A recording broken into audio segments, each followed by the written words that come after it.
Hello students, my name is Nidhi and in this video lecture we are going to start the last chapter from the book Honeycomb. Okay, so this is the last chapter from the book, it's newly added to the syllabus. Okay, so a chapter's name is A Homage to Our Brave Soldiers. ठीक है, homage का मतलब क्या होता है, एक तरीके से जिसको हम हिंदी में एक वर्ड बोल सकते हैं श्रद्धांजलि. ठीक है, होमेज बेसिकली किसी को एक ट्रिब्यूट जब दिया जाता है, that is called homage to our brave soldiers. मतलब कि हमारे जो ब्रेव सोल्जर्स होते हैं इंडियन आर्मी के, उन्हीं लोगों के लिए एक उनको ट्रिब्यूट देते हुए, उनको कुछ डेडिकेट करते हुए ये चैप्टर तैयार किया गया है आपके सिलेबस में. So that is the theme of this chapter. Okay, the bravery of our soldiers. All right, let's look at a summary of this chapter.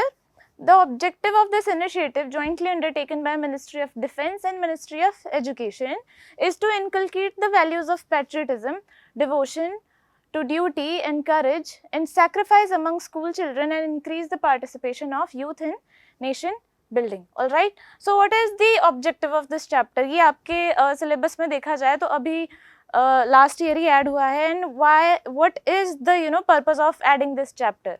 क्यों हमारे उसमें ये चैप्टर ऐड किया गया है सिलेबस में? क्यों? क्योंकि इससे ताकि आप एक स्कूल के बेसिकली स्कूल की एजुकेशन के दौरान ही बच्चों को ये रियलाइज हो सके how much bravery, how much dedication, how much sacrifice it takes to serve the country. All right, तो सोल्जर्स जो एक हमारी कंट्री के लिए करते हैं, उस चीज़ की एक वैल्यू बच्चों के अंदर ऑलरेडी एक वो कल्टिवेट करने के लिए इस चैप्टर को तैयार किया गया है. ये इनिशिएटिव दो मिनिस्ट्री के थ्रू लिया गया है, ministry of defence and ministry of education. Ministry of education is of course responsible for preparing the whole curriculum, and also Ministry of Defense is we understand the army. All right, the chapter highlights the history, significance and concept of National War Memorial.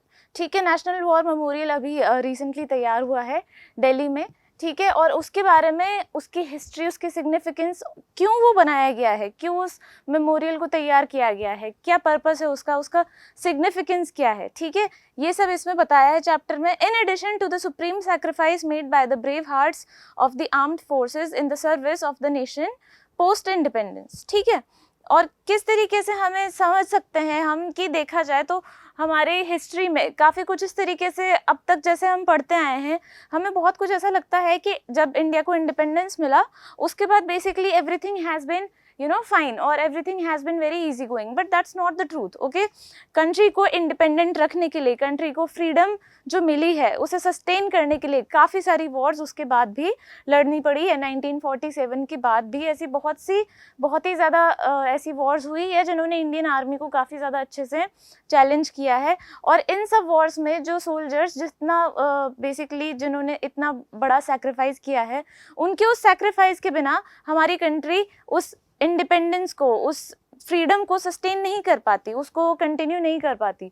तो armed forces ने जो service दी है अपनी इतने मुश्किल वक्त के दौरान, हमें उसको एक बेसिकली उसको अप्रिशिएट करने का एक इस चैप्टर के थ्रू कॉन्सेप्ट समझाने की कोशिश की गई है. ठीक है, in the chapter 2 friends exchange letters and share their feelings of gratitude for the freedom they enjoy due to the sacrifices made by the brave hearts. ठीक है, ब्रेव हार्ट्स कौन है? हमारे सोल्जर्स जिनका कि हार्ट ब्रेव है, right. उनके जो उन्होंने जो सैक्रिफाइस किया है अपनी लाइफ का, राइट. उन्होंने जिस तरीके से अपनी लाइफ को, क्योंकि it's not everybody is not going to prepare themselves for such a huge sacrifice, right. आप सब भी जानते हैं, हम में से बहुत ही कम लोग ऐसे होते होंगे who are ready to give our own life for safety of the nation, right, the people of this nation. तो ये काफ़ी हिम्मत वाली बात होती है, काफ़ी ब्रेव लोग होते हैं जो कि इतना कुछ करने के लिए तैयार होते हैं. ठीक है, इस चैप्टर में दो दोस्त हैं, उन दोनों ने बेसिकली क्या है, उनके बीच में कॉरेस्पॉन्डेंस होता है, वो लेटर्स लिखते हैं एक दूसरे को.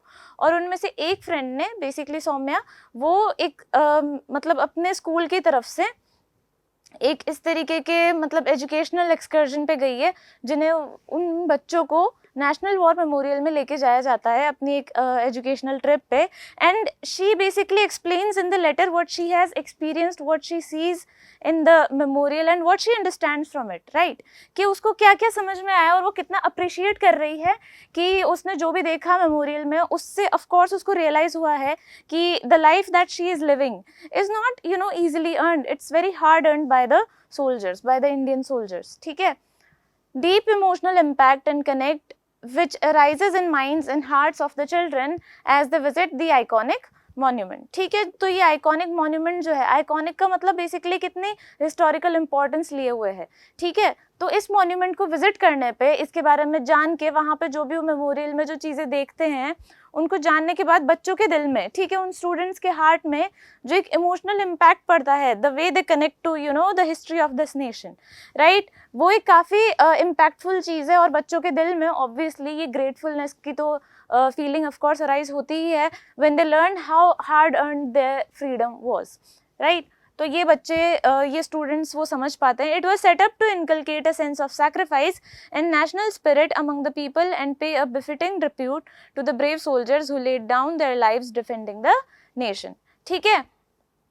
तो ये चैप्टर जो है, और जो चैप्टर में जिस तरीके की एजुकेशनल ट्रिप की बात की गई है, ये किस चीज़ के लिए सेटअप की थी, what was the purpose of this, to inculcate, inculcate means to develop, ठीक है, उनके अंदर वो कल्टिवेट करना, a sense of sacrifice and national spirit among the people, ठीक है, बच्चों के बीच में. क्योंकि ऑफ कोर्स जब आप बच्चे हो तभी आप ये अगर इस तरीके की चीज़ें समझ सको, ठीक है, इन कॉन्सेप्ट्स को समझ सको, you understand what you know the nation is build upon, right, the kind of sacrifices the nation, the you know our daily lives are built upon. That is better if you understand it as young as possible, right?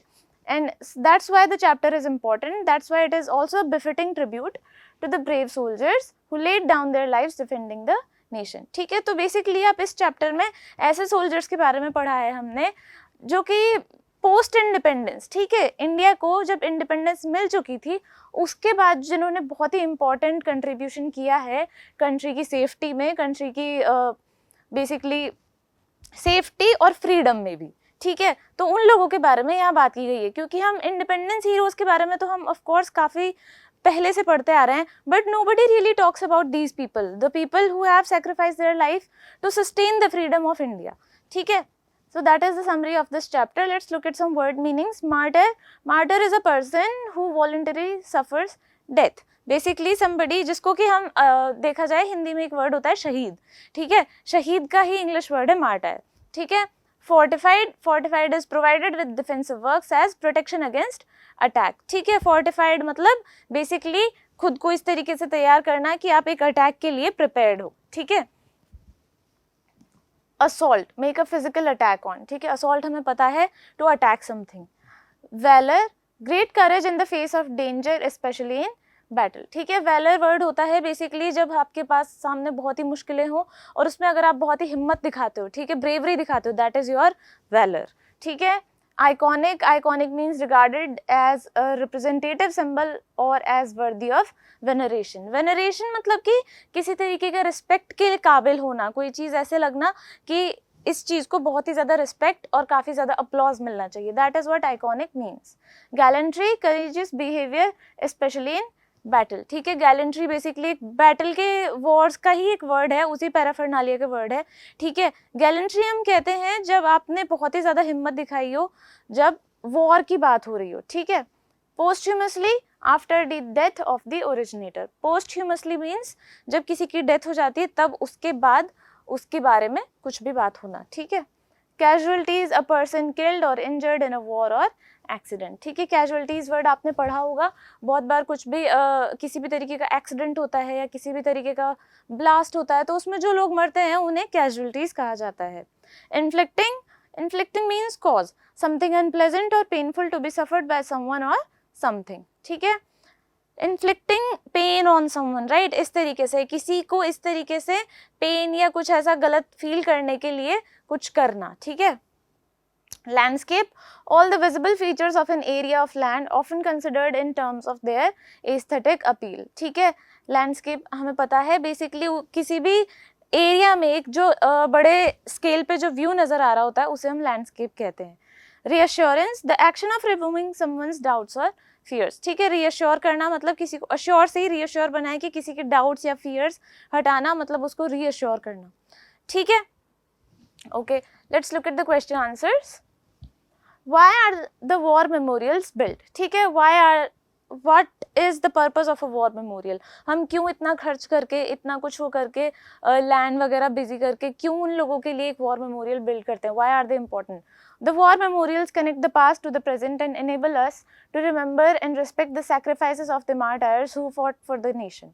These memorials can be a vital source of information, history and warfare and sacrifices made by the armed forces. ठीक है, so first of all let's understand war memorials are the biggest inspiration for youth. ठीक है, इसी को देख के, इसी को समझ के, इन्हीं तरीके की इंफॉर्मेशन पाके नए जो नई जनरेशन है वो समझ सकती है what is needed to you know keep the nation going the way it is. ठीक है, जो सब कुछ अगर हमें India is a free country, so what is needed to keep India a free country, right? So that is a huge source of information as well as history.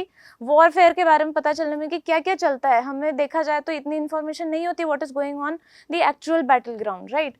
तो इन सब के लिए बहुत ही important war memorials जो होते हैं वो बहुत ही important source है information का. ठीक है, why is it our duty to pay homage to our brave soldiers? क्यों है ये हमारी ड्यूटी? Of course because we are living the life we are living due to them, right? Due to them sacrificing their lives, we are able to live our life freely. It is our duty to pay homage to our brave soldiers as they sacrifice their lives and secured that of ours. All right, because if they don't fight for us, then our nation might get attacked, might be infiltrated, and then we won't be able to live the life the way we are living it. Okay, we take our freedom for granted. We don't understand how many people sacrifice their lives, their livelihoods, their families, their happiness to keep keep the nation the way it is. All right, let's look at the next question. Why is it a good idea to make a presentation in front of the whole school? It is a good idea to make a presentation in front of the whole school as it inspires many to join the armed forces to serve the nation. Such presentations can inspire one each day. Okay, इस तरीके की presentation school में करना of course it is a good idea, जिससे कि जो बच्चे हैं उनमें से काफ़ी को inspiration मिलती है to join the armed forces, to serve the nation in that way, right? Why were the students awestruck and humbled? Explain in your own words. ठीक है, सबसे पहले तो समझते हैं awestruck and humbled मतलब कि बहुत ही ज़्यादा they were in awe of something, मतलब कि वो किसी को admire करते हुए इतने shocked हो चुके थे कि they could not believe themselves. ठीक है, and humbled as well. Because humbled how? Because they understood that the life they were living should not be taken for granted. The students were awestruck and humbled by the bravery and courage of Paramveer Chakra awardee Lance Naik Albert Ekka. It touched their hearts as he displayed the most conspicuous valor, determination and made the supreme sacrifice in the best traditions of the army. Okay, that is why the students were awestruck, because when we understand, when we learn how the soldiers, how brave these soldiers are and how brave they are to go out in the battleground and actually fight for the nation, it's not an easy thing to do. Okay, and that's how we can really center ourselves and understand how grateful we should be to have the life that we have. Okay, all right, so this was the chapter. I hope you understood all of it. I hope you understand what it's trying to inspire in all of you. All right, so I'll see you in the next lecture. Goodbye.